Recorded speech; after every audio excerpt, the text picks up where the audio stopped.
What's up, nerds and nerdettes and wee little nerdlings all? It's your buddy Big John and G, the Two Gun Fix-It presents Legendary Gaming.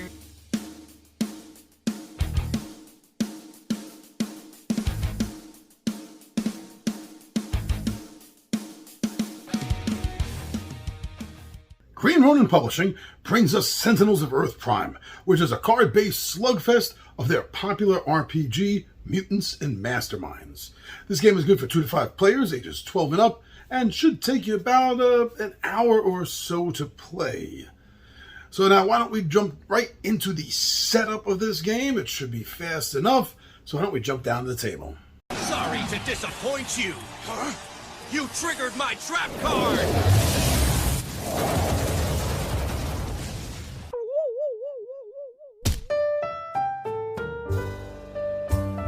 Now, the first thing you want to do after opening up the box is choosing a villain and an environment. Now, you'll notice that in the top right-hand corner of the villains and heroes, their divider cards that is, you'll see a number 1, 2, or 3. And this tells you the difficulty level of that character, whether it's a hero, the difficulty level to play that hero, or whether it's a villain, and what the difficulty is to take that villain down. Now, the environments don't have the scores on them like the heroes and villains do. So go through them and see which one matches the difficulty level that you're going for with this particular run of the game. Now, after you've selected the villain deck and the villain card, and you've set aside the environment deck, and everything has been shuffled, then it's time to choose the heroes of the game. Now, I don't think you should use less than 3 heroes. That's what's suggested. I agree with that. I've run 2 heroes occasionally, and it's never worked out that well. So even if you only have 1 player or 2, try to go for 3 as a minimum on your team. So choose the heroes based on the difficulty level that you're used to in the game. So for a first game or 2, you may want to choose things that are easier to run and easier to fight against. Now, after you select your heroes and you shuffle the deck up, then it's time to draw 4 cards off of the top of the face-down deck, and that's your starting hand.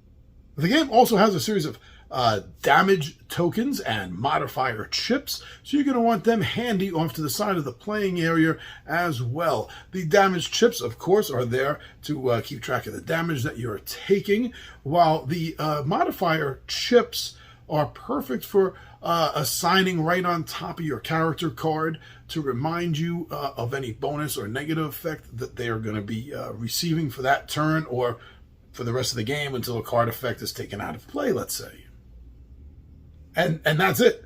That's it. You have your villain, you have your environment, you have your hero. Everything is shuffled. You got your damage tokens, and you have your modifier chips. So you're ready to go.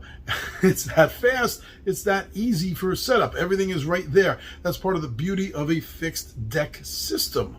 So from here, why don't we jump into how to play the game?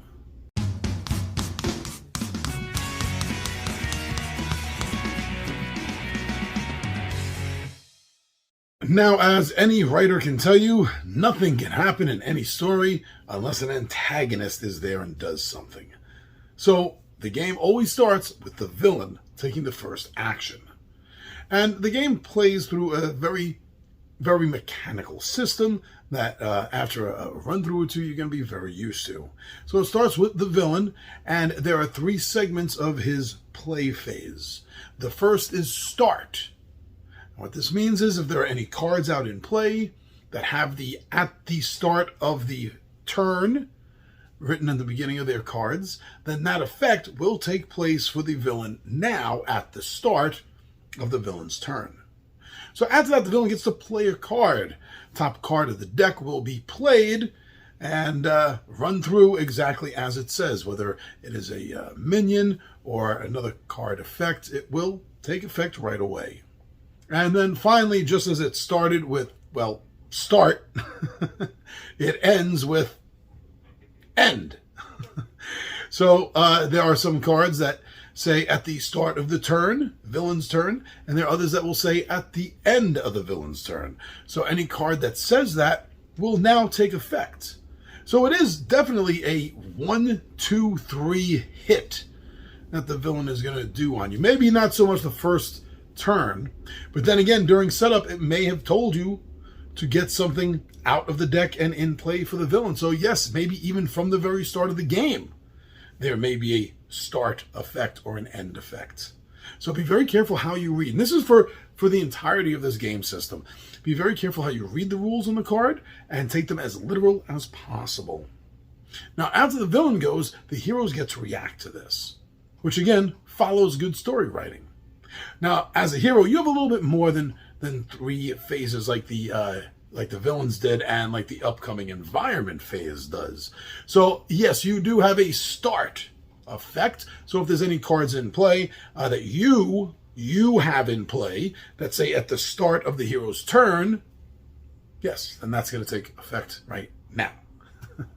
And after those cards, then you're going to get to play a card. That's how you get cards out in your play area, right? So you're going to take a card from your hand and you're going to play it in front of you in your little play area that you have set up. I say little because it's probably going to be a crowded area with a lot of other players. So keep it tight if you can, is my advice for that. And again, follow any and all rules to the letter if you can. And you shouldn't have a problem with the effect of the card that you've just played. Now, before I go any further, let me just take a moment and discuss the different cards. Because there are different cards that can have different effects that have come out. Not just for you, but for the villain and the environment as well. So we might as well just dive into that right now. So you have one-shot cards. One-shot cards are exactly that. They come out, they have an effect, and they go to the discard pile. One-shot effect. That's it. So some of them are helpful to you, and some of them are harmful to the villains.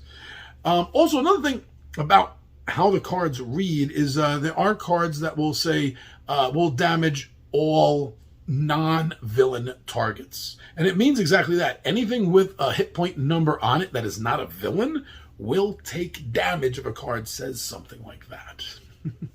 Now, you get to, after you play a card, you get to use a power. You're a hero, right? You have powers. Let's start using them. Now, every hero has a base power on their hero front card, their issue cover card, right? They all have a base power.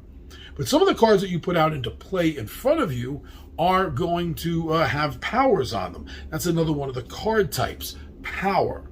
And during the power phase, you will be able to activate one of those as your 1 power activation per turn.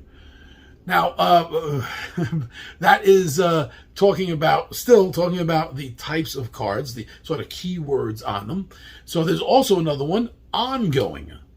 And again, it's exactly that. This is a card that is going to get played out in front of you in your play area, and it has a regular ongoing effect.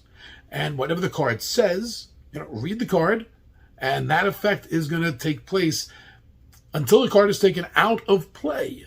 Whenever that specific circumstance that card dictates happens, then your ongoing effects will happen.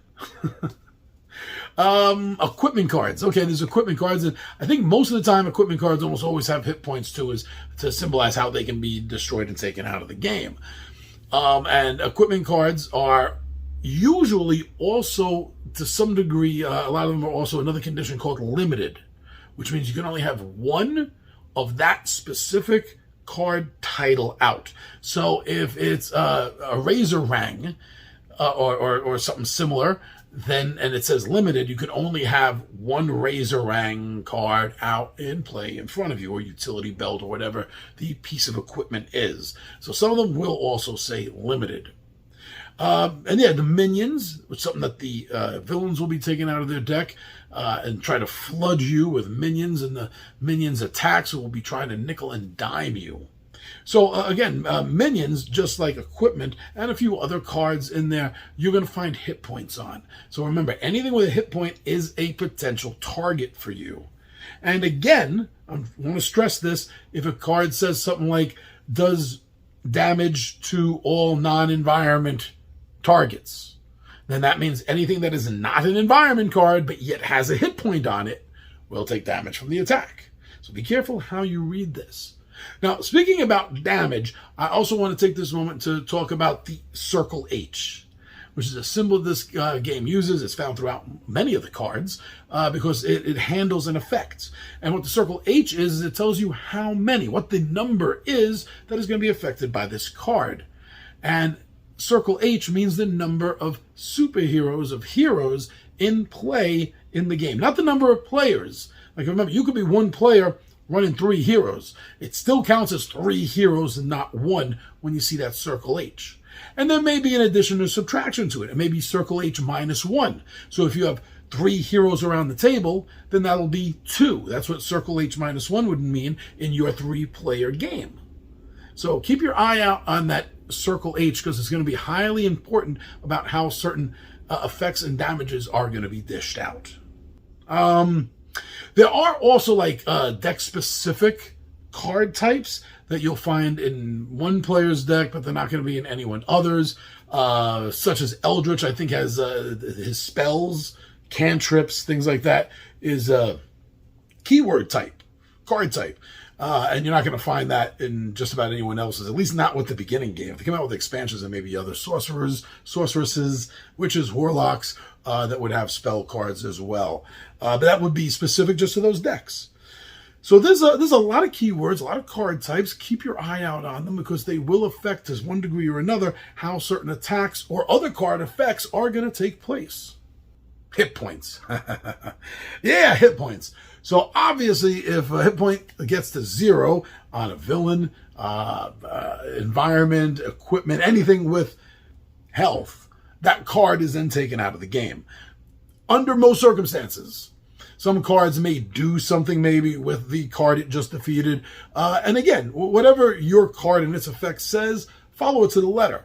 But if it doesn't say anything, then a defeated card goes into its most, it goes into its associated discard pile. Now, if it's a hero, if it's you or one of your partners around the table who hits 0 hit points and falls, you're not quite really out of the game. This isn't really an elimination game.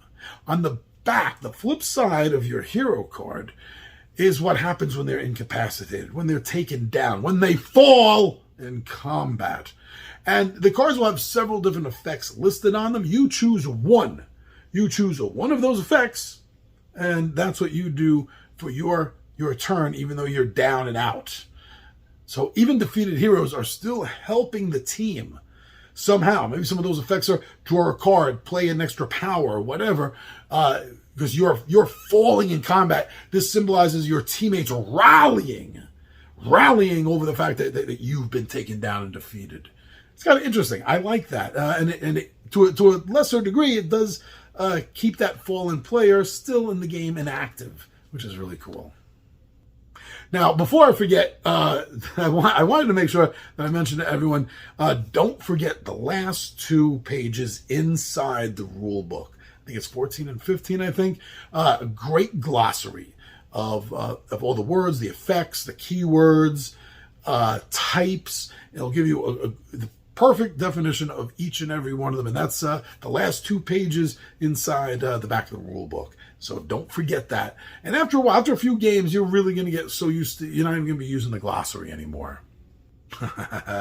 Now, what is a good superhero game without an arch enemy, a nemesis? And this game simulates that. Every villain has a hero symbol on him. And that is the villain's nemesis. That is, your hero has a nemesis. And if on their team, fighting the villain is the nemesis hero, then all damage they do back and forth to each other, the specific villain and his or her or its specific nemesis hero, they will be doing an additional 1 point of damage to each other with every single attack they do. That's tacked on at the end after the rest of the damage is calculated. Boom, another point of damage back and forth. Because they hate each other so much. There's so much animosity and some history between the 2 of them. And that is how they simulate it in the game. I think that does a really good job. So now, just like I was pointing out that there are different card types with keywords on them, we also find different types of attack and damage. And the reason this is said like this, it's stated, it's ruled like this, is because some attacks will be more effective against certain defenses and vice versa. So you want to know what the attack type is that's hitting you. Maybe it's cold, or energy, fire, infernal, lightning, melee, projectile, psychic, radiant, sonic, and toxic damage.